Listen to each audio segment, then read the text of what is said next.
بہت عرصہ سے بہت سارے لوگ، ہمارے کچھ تحریکی لوگ بھی ہیں، کچھ دیگر لوگ بھی ہیں، وہ بھیجتے رہتے ہیں مجھے ویڈیو اور ایک سوال کرتے ہیں کہ جی ایک جگہ پر وہ ساتھ حضور شیخ الاسلام کا ایک کلپ ٹیگ کر دیتے ہیں کہ ایک جگہ پر انہوں نے فرمایا حضور کے اخلاق کو بیان کرتے ہوئے کہ جی ایک بڑھیا تھی، وہ حضور پر کوڑا پھینکتی تھی، ایک عورت تھی، اور حضور کا اخلاق حسنہ یہ تھا کہ روزانہ وہاں سے گزر جاتے تھے۔ اس کے بعد یہ والا واقعہ ایک دوسرے مذہبی طبقے کے نشانے پر آ گیا، خادم رضوی صاحب اور دوسرے لوگ جو لبیک والے ساتھی ہیں ہمارے، جو ہمارے لبیک والے بھائی ہیں، انہوں نے اس پر تنقید شروع کر دی۔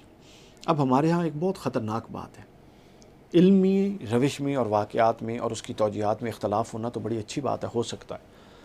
جب سے علمی قدروں کا فقدان ہوا ہے اور ہمیں حقیقی علمی روایت سے ہم ناآشنا ہوئے ہیں، اس وقت سے اختلاف کا ادب ختم ہو گیا ہے، اختلاف کی سینس ختم ہو گئی ہے۔ چھوٹی سی بات پہ اختلاف کو اٹھا کے پورا دین بنا دیتے ہیں۔ یہ پوری کی پوری جہالت اور یہ شدت پسندی جب سے آئی ہے اس دوسرے طبقے میں، انہوں نے تباہ کر دی۔ اب جی لوگ کچھ دوست پوچھ رہے تھے کہ یہ واقعہ تھا بھی صحیح کہ نہیں تھا۔ سن لیجئے، یہ واقعہ حدیث میں نہیں ہے، قرآن مجید کے اندر ہے۔ پتہ نہیں کیوں نہیں پڑھتے آپ لوگ سورہ لہب؟ کیا حضور پر ابو لہب کی جو بیوی تھی وہ حضور کی راہ میں کانٹے نہیں بچھاتی تھی؟ اب وہ صاحب استدلال کرتے ہیں کہ صحابہ معاذ اللہ ان میں غیرت کی کمی تھی، جو کسی کو یہ نہیں کرنے دیتے تھے، وہ حضور پر کوڑا پھینک۔ وہ اللہ کے بندوں، وہ مدنی دور کی باتیں ہیں۔ مکی دور میں جب حضرت بلال کو پتھروں پہ لٹایا جا رہا تھا تو کوئی کہہ سکتا ہے کہ حضور کیوں برداشت کر لیا؟ وہ اللہ کے بندوں، خود حضور پر جب طائف میں یہ سب کچھ ہوا تو اللہ کی ذات نہیں دیکھ رہی تھی؟ تو انو ٹھیر اللہ دے رسول دینا محبت اللہ۔ تو مطلب ایک فیز ہوتا ہے، اس سے گزر کے آگے جانا ہوتا ہے۔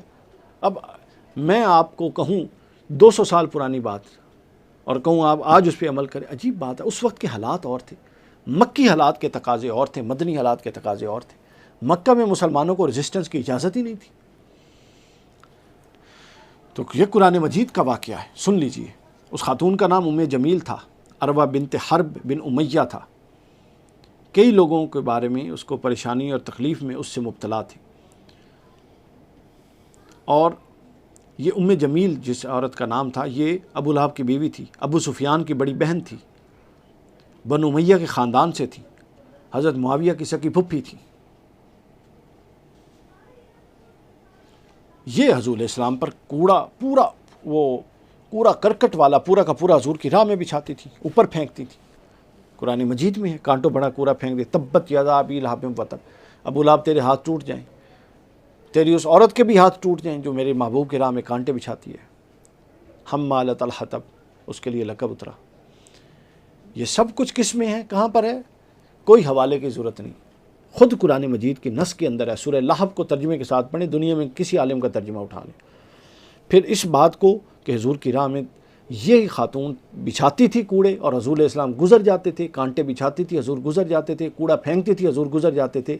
کن مفسرین نے توضیح کی کہ کوڑا پھینکا جاتا تھا، کانٹے بچھائے جاتے تھے، حضور گزر جاتے تھے، اور کوئی صحابی اور خود حضور رجسٹ نہیں کرتے تھے، برداشت کرتے تھے۔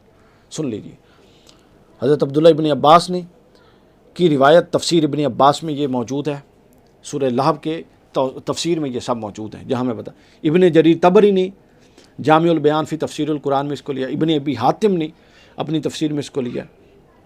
اس کے بعد امام ابو منصور ماتریدی علیہ رحمہ نے تعویلات اہل سنہ میں اس کو لیا ہے، ابو اللہ سمرقندی نے اس کو لیا ہے، ابو اسحاق ثعلبی نے تفسیر ثعلبی نے لیا کشف البیان میں۔ اس کے بعد اس کو تفسیر ماوردی میں امام ابو الحسن الماوردی نے لیا ہے۔ اس کے بعد اس کو یہ حدیث میں بعد میں آتا ہوں، پہلے میں تفسیروں کے حوالے بتا رہا ہوں۔ اس کے بعد علامہ زمخشری، امام زمخشری نے الکشاف میں اس کو لیا ہے۔ اس کے بعد فخر الدین رازی نے تفسیر کبیر میں لیا ہے۔ اس کے بعد قرطبی نے، امام قرطبی نے جامع البیان میں لیا ہے، اور یہی لکھا ہے کہ کانٹے پھینکے جاتے تھے، کوڑا پھینکا جاتا تھا اور حضور گزر جاتے تھے۔ اس کے بعد ابو البرکات النصفی نے امام نصفی میں اس میں تفسیر نصفی میں لیا ہے۔ اس کے بعد اپنا بحر المحیط میں اس کو لیا گیا۔ اس کے بعد امام ابن کثیر نے تفسیر القرآن العظیم میں اس کو لیا ہے۔ اس کے بعد امام نیشابوری نے اس کو لیا ہے۔ اس کے بعد امام جلال الدین سیوطی نے الدر المنصور اس کے اندر لیا ہے۔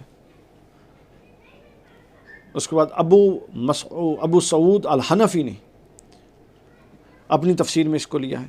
اس کے بعد قاضی ثناء اللہ پانی پتی رحمۃ اللہ علیہ نے تفسیر مظہری میں اس کو لیا ہے. علامہ شوکانی نے فتح القدیر میں بیان کیا. اب باقی حوالوں پہ بھی آ جائیں. اس کے بعد امام بدر الدین عینی علیہ الرحمہ نے عمدۃ القاری شرح بخاری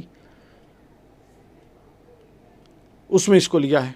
اس میں امام قسطلانی نے ارشاد الاساری شرح صحیح بخاری 7ویں جلد صفحہ نمبر 438 پہ لیا ہے. اس کے بعد امام سہیلی علیہ الرحمہ نے الروضۃ الانف میں اس کو لیا ہے. اور بہت سارے ائمہ محدثین نے اس کو لیا ہے. تو میرا خیال ہے تفصیل کے لیے یہ حوالے کافی ہیں. تو خدا کا خوف کیا کریں. آپ کو اگر شیخ الاسلام سے اختلاف ہے تو رکھیں، کوئی بات نہیں، لیکن حقیقت جو ایک ہے اس کو اٹھا کے الٹ کر دینا اور یہ جذباتیت ڈال دی ان لوگوں نے دین کے اندر، اور وہ آگے سے واہ واہ کرتی ہیں. یہ تو گالیاں سن کے واہ واہ کرنے والی جذباتیت ٹھوک کے رکھ دی ہے ان کے اندر. عقل، دانش، اعتدال، توازن، غور و فکر، ادب، اختلاف، یہ سب چیزیں ختم کر دی. انسانوں کو جانور بنا دیا ہے. مجھے سمجھ نہیں آتی یہ کس منہ سے کہتے ہیں کہ اہل سنت اور ائمہ اربعہ. بھئی آپ تو نکی جئی بات پہ اختلاف نہیں برداشت کرتے، تو آپ کو یہ کہاں سے دل آتا ہے کہ ابو حنیفہ، امام شافعی، امام مالک احمد بن حنبل آپ ساروں کو حق سمجھتے ہیں؟ کبھی بھی نہیں سمجھتے. میں تو اس بات کو نہیں، یہ منافقت ہے سب کی. اگر سمجھتے ہیں تو کبھی امام شافعی کے قول پر فتویٰ کیوں نہیں دیتے؟ کبھی گنجائش بھی امام مالک کے قول کے حوالے سے کیوں نہیں نکالتے؟ اگر سارے ہی اہل سنت ہیں اور ائمہ حق ہیں اہل سنت ائمہ اربعہ، تو یہ گنجائش کبھی کبھار نکلنی چاہیے نا. مجبوری میں ہی نکالیں، عادتاً نہ نکالیں. ہم بھی نہیں کہہ رہے، عبادات کے باب میں مت نکالیں، معاملات کے باب میں تو نکل سکتی ہے. تو لہٰذا کہنے کے اور ہاتھی کے دانت دکھانے کے اور ہیں. تو یہ واقعہ میں نے بتا دیا. اس پر بڑا شور و غل ہوتا تھا، تو انشاءاللہ امید ہے کہ اس سے تسلی ہو چکی ہوگی.